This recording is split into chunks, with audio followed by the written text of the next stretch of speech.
Sounds like law on the street to me. It's Word on the Street. It's our special segment every single Monday night at 8:36. It's Here It Happens. Attorney Pritchard is here from the Pritchard Law Firm, and he is going to give us some great information. It's not your regular law show. So happy to always have him in studio, Shelley. Everybody, for the most part, takes rideshare, or for the most part. Absolutely. I was taking one this past weekend, and I got in a car. The young lady had a door smashed in, and I wasn't sure if I could open the car door. And so she said, it's okay, it works. And I got in the car, and we started a discussion in the rideshare about what happens when you're in a rideshare and you're in an accident. You're not driving, you're a passenger.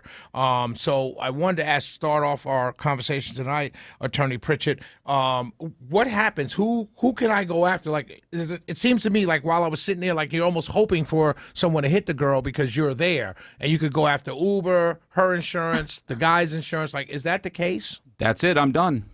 That's it. You're right. No.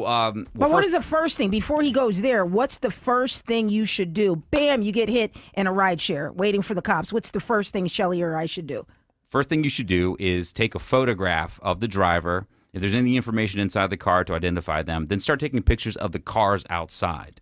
Get a picture. Make sure that the person who caused the accident, you have their tag if possible. Photos always help. Get your camera phone out, take pictures. Ask for names. And do your own investigation, because you're going to be one of the victims in this situation, right?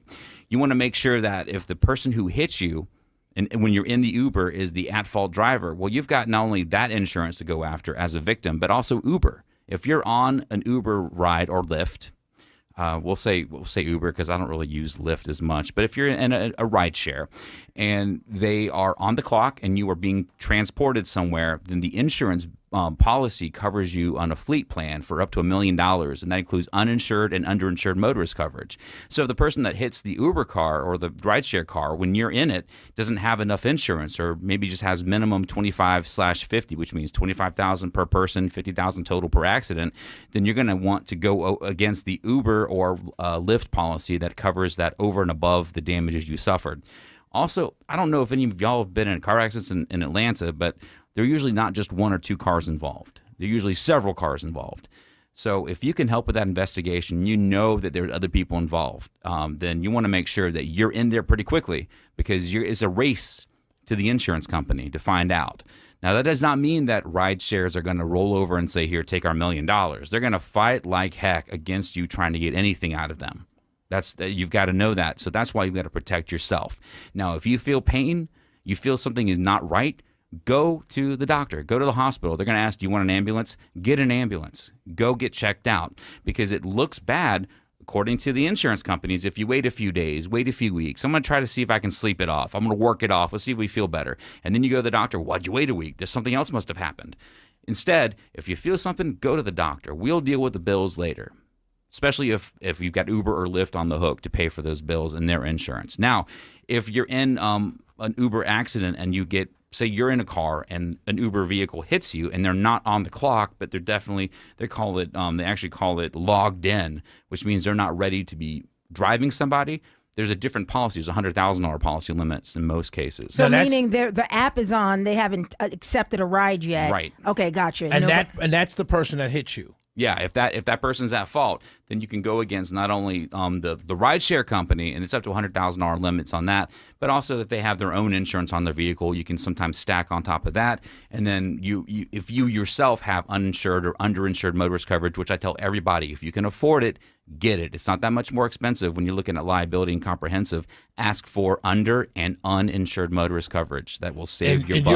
In your own insurance. In your own insurance. What's the difference? I've got uninsured, but what's you said under? Underinsured. It's usually the same price, or it's not even that much more. But what is that though? I thought having uninsured was enough. Uninsured is great if you get hit by somebody without insurance, but what if you get hit somebody with like the $25,000 minimum? Right. Oh. Then you're hit by someone who's underinsured, and people that have the low minimum coverage usually don't have the assets to go after if your injuries are more than what the $25,000 or $50,000 total for the accident would cover. So you want that underinsured as well. So we're on in the studio with attorney Brian Pritchett of the Pritchett firm, Law on the Street, and I'm in the Uber, right? Let's say the Uber's taking me to my destination, and just a regular person like Milani Kai doesn't drive for Uber. She's headed someplace. She hits us, or my Uber guy hits someone else. Where am I? Am I still the victim? You're still part of this claim. If you've suffered an injury, if you hit your head or if you have neck pain or whiplash, then you still have the right to go after the person that caused the accident or the Uber policy on that car you're in, because you're still considered to be they're still on the clock driving you somewhere. Wow. So Law on the Street, 404-872-0750. If you have, did I just make this up? Just thought but can you take a call if they have a question about law, about Sure. just that? Okay. Sure. 404-872-0750. He's not giving you, he's going to give you his best advice on the air, but just if only in that instance, if you've been hit by in a car that's been hit by a rideshare, or what's the option for the rideshare drivers? The rideshare drivers, if they get injured, they don't really have the right to workers' compensation benefits because they're considered independent contractors in many states. New York recently passed a law that made them subject to workers' compensation insurance. But in other states like Georgia, they're considered independent contractors, even though sometimes you can argue that that rideshare app controls their method and manner of employment. They've basically put into the employment contracts with these drivers that you're on your own for workers' compensation insurance. So this young lady, she explained to us in the car that when she was hit, Uber cut her a check immediately. Like she got money from Uber within like 48 hours. And I took that to mean, I took that to say that Uber was just trying to get her from filing a claim. Is that true? Or that's one of the things that we in this type of accident law do not like, is when insurance companies will call you up when you're just out of the hospital or the day after. Hey, this is so and so with so and so insurance company. We'll give you $500 to resolve your issues. And you say, sure, I'll take $500. You sign it. 2 days later, you have a headache and it's a concussion, and you need to be treated for something serious. In that situation, it sounds like with your ride, Uber was just trying to cover the property damage pretty quickly. Right. That's what happened. And she said she's been getting quotes now to get the car. A story in the AJC I saw today, Attorney Pritchett and Milani Kai, a young lady driving a rideshare picked up 2 passengers and was carjacked. Right.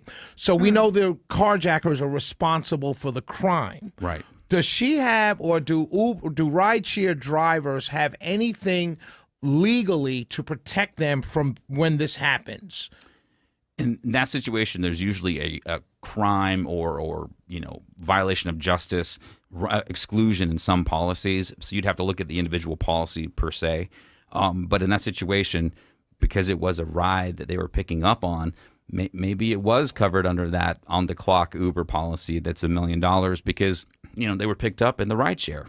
It just depends on the situation and who the carjackers were. If they were not the ones who requested the call, then you could try to argue, and Uber might try to argue that, well, she wasn't technically driving the passenger, so we're not responsible. I mean, it gets a little murky when you get into the details like that. Because it seems to me with crime rising, if I'm an Uber driver, that's something I'd want to be covered for, particularly a car, because most of these guys are driving their own cars, right? So if my car is jacked, if my car as an individual is jacked right now, my insurance will help me get it back and take care of all those things. That's why I pay insurance. Correct. But for the Uber driver, they're covering their own insurance, but Uber's helping in many cases. So why doesn't Uber become responsible? Like, why can't that driver go after Uber? They probably would, definitely want to help that because it's bad publicity too. These insurance companies and these rideshare companies don't want to be seen as horribly mean to their own employees. Of course, they're not the greatest, but sometimes they do want to cover that stuff. Gotcha. We're in the studio, with attorney Brian Pritchett of the Pritchett firm, Law on the Streets. We have a question, Milani? That's right. Smart Kids Club, Barb calling from Buckhead. You want to talk to attorney Pritchett? Yes. Hi, attorney Pritchett.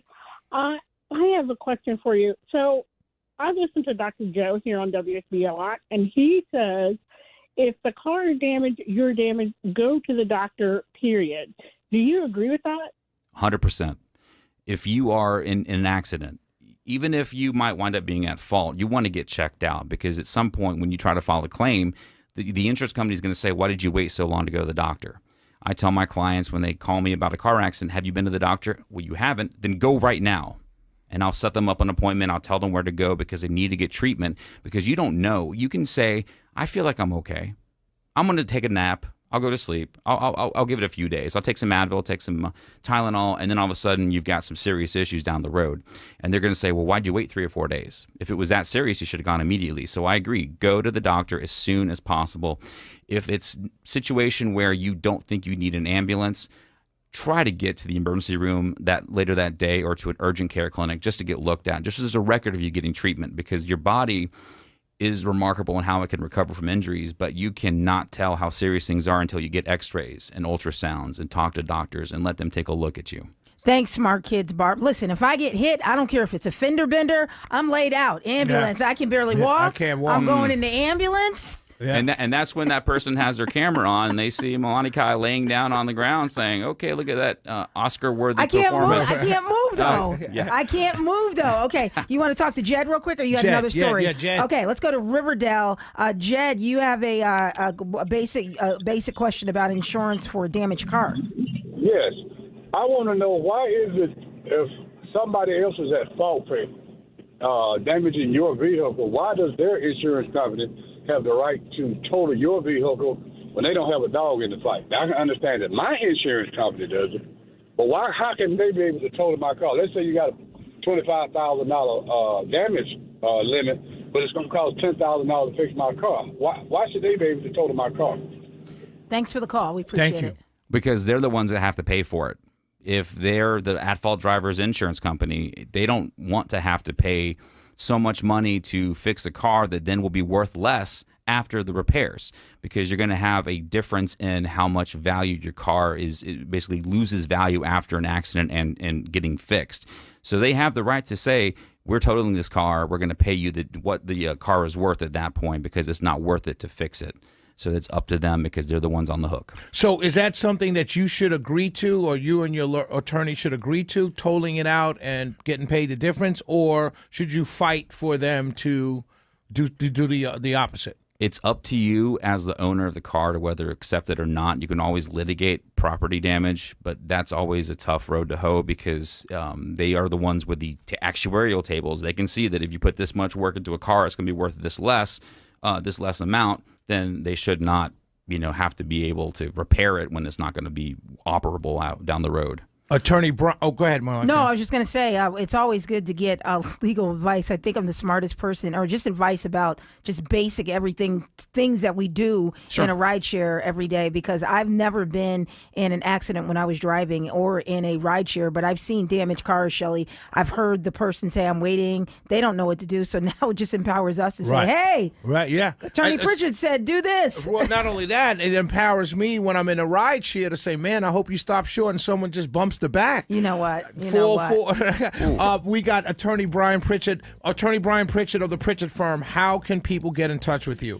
PritchettFirmPC.com, PritchettFirmPC.com. Look it up, and I'll be able to help you out. And we'll catch you next week, this time at 8:36, every single Monday. No other place to be but right here on Word on the Street for Law on the Street. Absolutely. Thank you. Thanks, y'all.